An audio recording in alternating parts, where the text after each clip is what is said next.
The old mansion on the hill had been abandoned for decades, standing like a grim sentinel overlooking the town of Millfield. Legends whispered among the townsfolk spoke of eerie lights flickering in the windows and ghostly figures seen wandering the grounds at night. One chilly autumn evening, a group of teenagers, fueled by curiosity and bravado, decided to explore the mansion.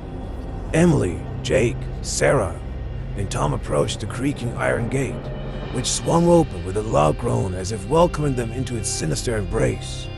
The front door, surprisingly unlocked, revealed a grand foyer shrouded in dust and cobwebs. As they ventured further inside, the atmosphere grew colder, and a sense of unease settled over them. The silence was so intense that every footstep seemed to echo through the house.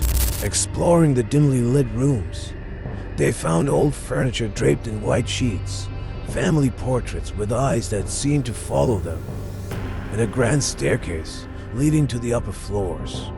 The air was thick with the smell of decay and something else they couldn't quite identify. In the drawing room, Emily noticed an old diary lying on a dusty table. She picked it up and began to read aloud. It belonged to a girl named Eleanor, who had lived in the mansion over a century ago.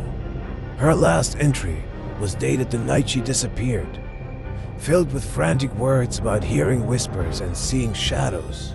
A sudden, cold breeze swept through the room, extinguishing their flashlights. The teenagers huddled together, feeling an oppressive presence closing in around them. Jake fumbled for his lighter, its small flame casting eerie shadows on the walls.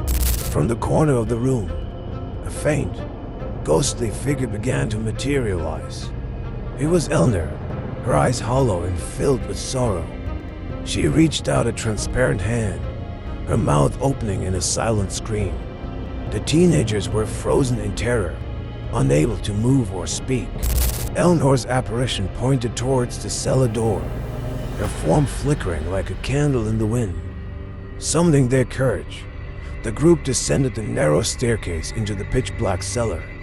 The air was damp and smelled of mold, and they could hear faint, ghostly whispers all around them. In the cellar's darkest corner, they found a hidden room. Inside, the skeletal remains of Eleanor lay chained to the wall, her final resting place. As they stood in horrified silence, the ghostly whispers grew louder, rising to a deafening crescendo. Suddenly, the mansion began to tremble, and the walls seemed to close in. The teenagers scrambled to escape, racing back up the stairs and out the front door. As they reached the safety of the street, they looked back to see the mansion bathed in an eerie, unnatural glow. The haunted mansion on the hill stood as a grim reminder of its dark past. The teenagers never spoke of that night again, but they could never forget the sorrowful eyes of Eleanor's ghost and the terrible secrets hidden within those decaying walls.